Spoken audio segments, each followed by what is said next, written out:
وحنوصتي الدولة على الدولة على عنطي أو الصومالية كو عنطي أو إكفشك اللوسية ما هين دو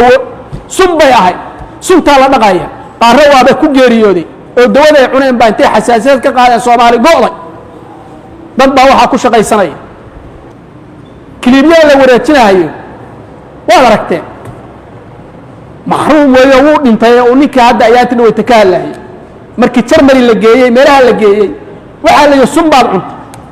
sunma cunun biyada waa la baaray cuntada cun jirtay baa sun ah baa lagu yiri nin deegaanka ahaa waa dhigaysateen baan u malaynaya walaalayaal markii qiyaamaha la tago maalka laba su'aalood baa ka furan min ayna iktasabahu wa fiima anfaqahu qofku xagee ka soo kasbay qiyaamaha markii gumada markaa saa u soo istaagtid carasaadka banaanka la iskugu imaanayo saa markaa u soo istaagtid ayadoo wax kale lagu weydiin ayadoo lagu waraysan ayadoo salaadaada lagu weydiin kelmadaha lagu weydiinayo koo waxaa koo ka maalka qofkii lahaayo xagee ka soo kasabta jawaab baa loo baahan yahay ilaahu cunto dhacday baan iibin jiray gal naarta weeye hadda gal dad baa laysaye naarta gal weeye waxaa kaloo lagu weydiinaya xagee ku bixin jirtay ma meelaha khayrkaad ku bixisay mise qabyaaladii iyo qoryaha ku gaday waaba samaynaa annagu yahay ma meel xumaaneed baad u waariday ma ku tumatay mise maalkii waxaad ka xariirisay dadkii muuminiinta ahaa iyo masaakiintii iyo agoontii iyo riximkii qiyaama maalka lagu weydiinaya xadiidka bukhaari wariyey muxuu ahaa oo saxiixa kullu jasadin nabata min suxtin fannaaru awla jir dhammaanti ku cayilay xaaraan naar baa lagaga jaraya dadka walaalaha oo masaakiinta oo Soomaalida ilaahay ka boqo ganacsato ka xishooda cilada maaha Soomaalidu ma gaman karto cilad maaha ciladiinu taasay noqoto waan baaray ciladiinu waa maxay shayga qaaliga haddaan keeno oo aan soo waariyo sonkor rismi ah oo dhab ah oo midda deegaanka oo Dubai iyo Hindiya iyo laga cabaa haddaan keeno $40 bay ku imaanaysaa haafkii yaa gadanaya war cilad maaha waxa waa la gadanaya war waa la gadanaya kadaya waxa dameeraha la siiyo oo dadka aad u soo waaridaysa ilaahay ka baqa waxa leena u leexanaya dawada walaalayaal dawada noo timaada oo annaga deegaankeena timaada inay soo marto dawladda oo fatashta ma jirto waa maqashay Abu Dalay waxa lagu gubay 2 container oo afka maraya oo dawa waa la ogaaday waa la qabtay waxa la dawadan maxay tahay waxa 2 container Soomaaliya loo wadaa ma Soomaaliya bilaadan ku nooleen baa waa la baaray ma bilaadan ku nooleen baa waa la gubay daydka laga badalaya wuu tagayaa ninka ganacsiga meesha dawadu tagayaa wuxuu leeyahay Soomaali kiniini qaaliya ma gadan kartee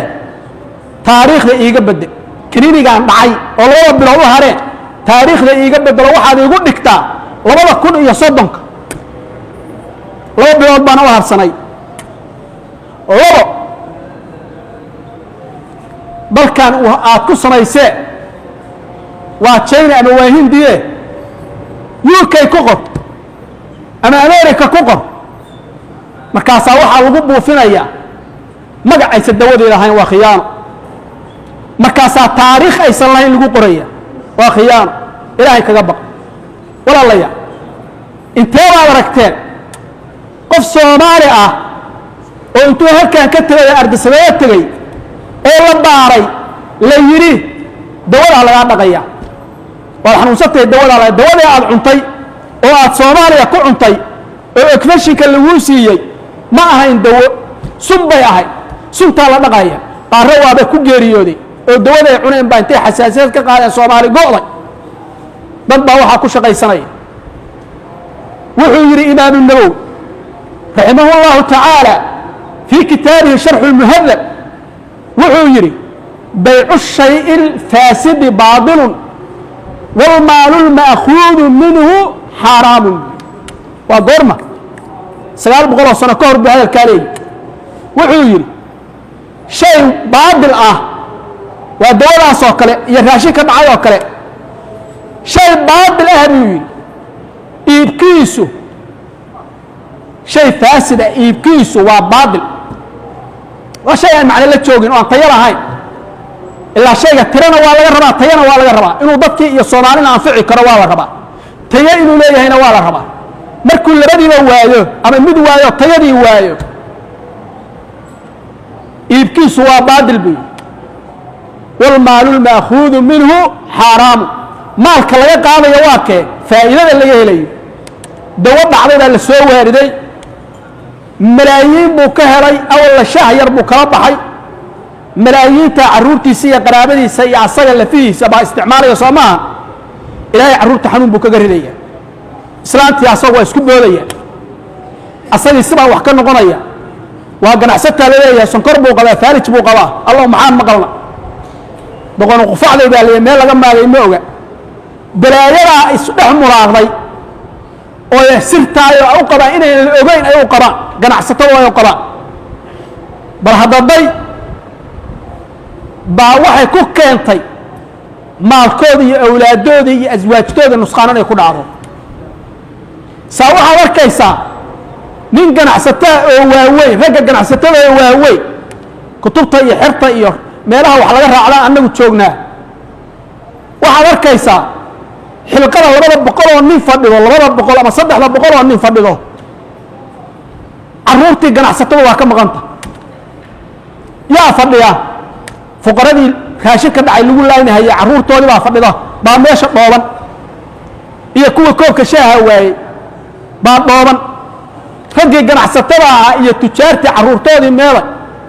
waxaa la yihi 10 shay ku jira intooda badan 10 shay ku jira khasaare ku dhace sababtu waa maxay malbasu xaara wa maskiinu xaara fiir hada dharka uu qaadanaya waa xaaraan markuu qaadanayo oo salaada ku tukanayo dad walaalaha oo masaakiinhu dhiig miirtay waa xaaraan gurigu degan yahay oo dhistayna waa xaaraan cuntada jirkiisa gashay oo uu ku cayiro ku bararayna waa xaaraan intu waa xaaraan way see la ajiibaya marka ducadiisa qofka ma la ajiibayo ilaahna aqbali mayo wuxuu yiri Imaam an-Nawawi rahimahullahu ta'ala fi kitaabihi sharh al-muhadhab wuxuu yiri bay'u ash-shay'i al-fasid baadil wal mal al-ma'khud minhu haram wa gorma 900 sano ka hor baa hadalkaanay wuxuu yiri shay baadil ah waa dawadaas oo kale iyo raashin ka dhacay oo kale shay baadil ah buu yiri iibkiisu shay fasid ah iibkiisu waa baadil waa shay aan macna la joogin oo aan tayo lahayn ilaa shayga tirana waa laga rabaa tayana waa laga rabaa inuu dadkii iyo Soomaalina anfici karo waa la rabaa tayo inuu leeyahayna waa la rabaa markuu labadiiba waayo ama mid waayo tayadii waayo iibkiisu waa baadil buu wal maalul ma'khud minhu haram maalka laga qaadayo waa kee faa'iidada laga helayo dawo dhacdada la soo waariday malaayiin buu ka helay awal shaah yar buu kala baxay saa waxa arkaysaa nin ganacsataa oo waaweyn ragga ganacsatada oo waaweyn kutubta iyo xirta iyo meelaha wax laga raacdaa annagu joognaa waxaad arkaysaa xilqada 200 oo nin fadhido 200 ama 300 oo nin fadhido caruurtii ganacsatada waa ka maqanta yaa fadhiya fuqaradii raashin ka dhacay lagu laaynahay caruurtoodii baa fadhida baa meesha dhooban iyo kuwa koobka shaaha waayay baa dhooban